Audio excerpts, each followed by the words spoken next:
పెళ్ళైనా పండగైనా వేడుక ఏదైనా పట్టు చీరల ప్రత్యేక వేదిక వారాహి సిల్క్స్. సో మీకు మేనేజర్ కూడా అక్కర్లేదు, మొత్తం ఆయనే చూసుకునేవాళ్ళు. మొత్తమేనా. డబ్బులు వచ్చేది మావయ్య గారు ఈయన. వెనకాల చక్రం మా అత్తయ్య గారు, ఉమ్. ఫ్రంట్ చక్రం మా మావయ్య గారు. ఓకే, సో అలా చేయబట్టి ఈ రోజు సేవింగ్స్ అంతే. ప్రతి ఆర్టిస్ట్ కి అంతే. అప్పట్లో అంతే. పోగొట్టుకున్న వాళ్ళు ఉన్నారు. అవును. బట్ మీరు ఇంత మందితో వర్క్ చేశారు కదండి, బట్ మీ టైంలో చితికిపోయిన ఆర్టిస్టులు కూడా చాలా మంది ఉన్నారు, బాగా సంపాదించి పీక్ లో చనిపోయిన సిల్క్ స్మిత గారిని చూసాం, శ్రీవిద్య గారిని చూసాం. వాళ్ళని చూసినప్పుడు ఏమనిపించింది? వర్క్ చేశారు కాబట్టి మీరు కూడదో వాళ్ళని చూసి నేర్చుకోవాలంటే ఎక్కడెక్కడ మనం తప్పు జరుగుతోంది, ఎక్కడెక్కడ మనం జాగ్రత్తగా ఉండాలి, మన కెరియర్ ని మనం స్పాయిల్ చేసుకోకూడదు, మన లైఫ్ ని మనం స్పాయిల్ చేసుకోకూడదు. ఎందుకంటే ఎవరు స్పాయిల్ చేసుకోవాలని ఈ ఫీల్డ్ లోకి రారు. సిచ్యువేషన్స్ అనేవి అలాగా కనిపిస్తూ ఉంటాయి, అలా కలుగుతూ ఉంటాయి సిచ్యువేషన్స్ అనేది. మేబీ నాకు తెలిసి ఆ ఫ్యామిలీ మెంబర్స్ కూడా ఉండేవాళ్ళు, లేకపోతే మనకి మనకి పార్ట్నర్ గా వచ్చేవాళ్ళు, వాళ్ళకి లోపల ఇంకొక మైండ్ ఉంటే డెఫినెట్ గా ఈ ఆర్టిస్ట్ పైకి రాలేదు. ఇంకోటి ఏంటంటే లెక్కకు మించి ఒక టైంలో డబ్బు వచ్చేస్తుంది చూసారా. ఇప్పుడు సడన్ గా ఒక పెద్ద హీరోయిన్ అయిపోయి లెక్కలేనంత వచ్చేసి సడన్ గా అది వాళ్ళకు కూడా తెలియదు. వీళ్ళకి ఎంతసేపు ఆర్టిస్టులకి ఏంటంటే ఎలా ఉండాలి, పొద్దున్నే ఎలా రెడీ అవ్వాలి, ఎందుకంటే ఆ జోన్లోకి వెళ్ళామంటే కష్టం అయిపోతుంది. ఈ జోన్కి న్యాయం చేయలేము.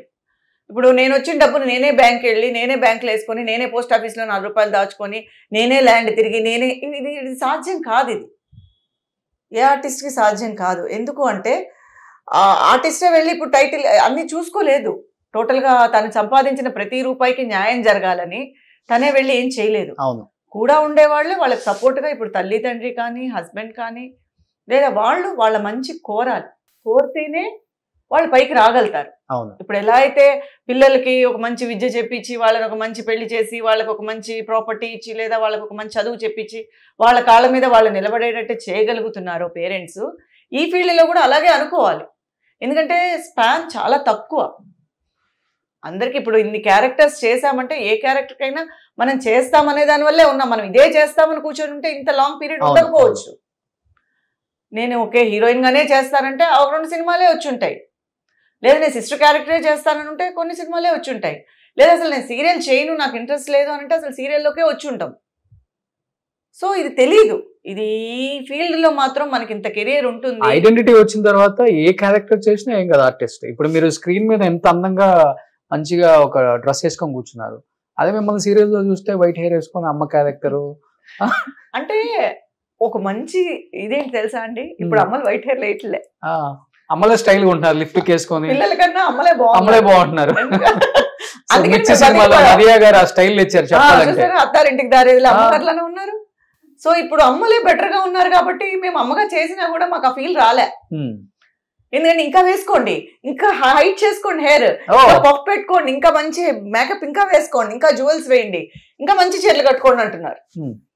ఎక్కడ మీరు అమ్మలా ఉండాలి, మీరు కాటన్ చీర కట్టుకోండి. ఇంకా తమిళ్లో ఇది కొంచెం ఉంది, కానీ మన తెలుగులో అయితే రెస్ట్రిక్షన్సే లేదు.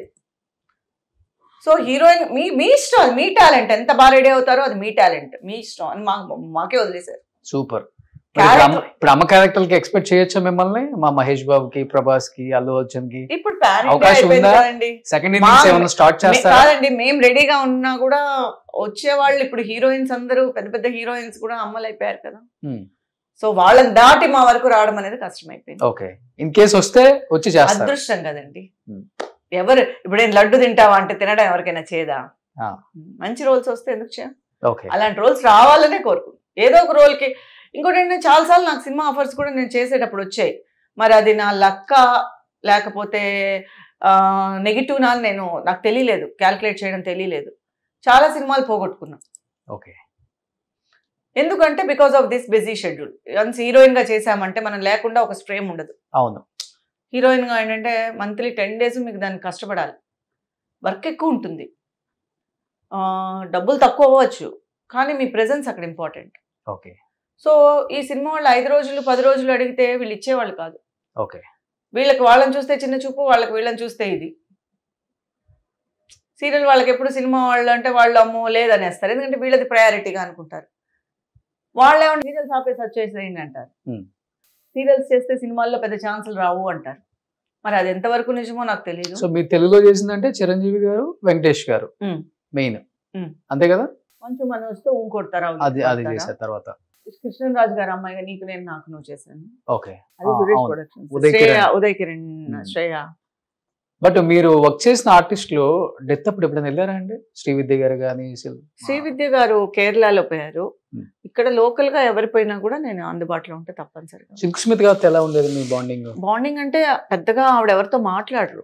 యాక్చువల్ గా నేను 2-3 సార్లు మామూలుగా కలిసామంటే ఒక సెట్ లో ఆవిడ వర్క్ అది కలిసి కాంబినేషన్ లో వర్క్ చేయలేదు. బట్ చూసాను నేను ఆవిడని, చూసేది. బట్ ఆవిడ చాలా సైలెంట్ గా ఉండేవారు, చాలా మూడీగా ఉండేవారు. అంటే మేబీ అది లాస్ట్ టైంలో నేను చూసాను. లాస్ట్ టైం అది. ఓకే, ఎలా ఉంటారు మాట్లాడినప్పుడు? అవును, బాగా మాట్లాడతారు కానీ ఎప్పుడు ఏదో కోల్పోయినట్టుగా ఉండేవారు. అంటే చాలా మూడీగా ఉండేవారు. ఇప్పుడు ఒక ఆర్టిస్ట్ మూమెంట్ని బట్టే వాళ్ళ దగ్గరికి వెళ్ళడం అనేది జరుగుతుంది. ఇప్పుడు నేను బాగా మాట్లాడితే మీరు ఇంకో 2 మాటలు మాట్లాడతారు.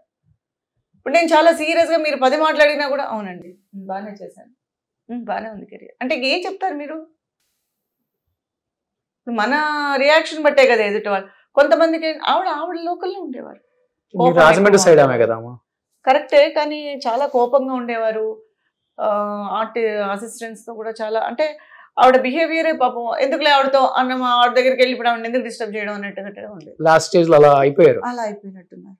ఇంకేం అదృష్టం అంటే మంచి మంచి పెద్ద పెద్ద డైరెక్టర్స్ దగ్గర వర్క్ చేసే అవకాశం కలిగింది మీనాకుమారికి. ఓకే, బాలచంద్ర గారి దగ్గర, ప్రియ గారితో 2 సినిమాలు చేసాం.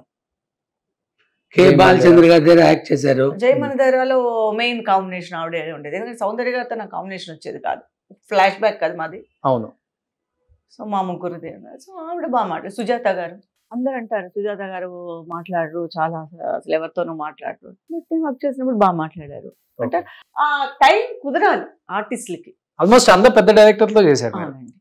చేసిన వాళ్ళంతా అదే చెప్తున్నా కదా, నేను ఒక 10 సినిమాలే ఎన్నో చేసి ఉంటాను. అదే కాదు, సీరియల్స్ లో కూడా సినిమా డైరెక్టర్స్ తో వర్క్ చేశారు. ఎస్పి ముత్తురామన్ గారు, త్రిలోక్ చంద్ర గారు, రజనీకాంత్ వర్క్ చేసిన డైరెక్టర్స్ తో సార్.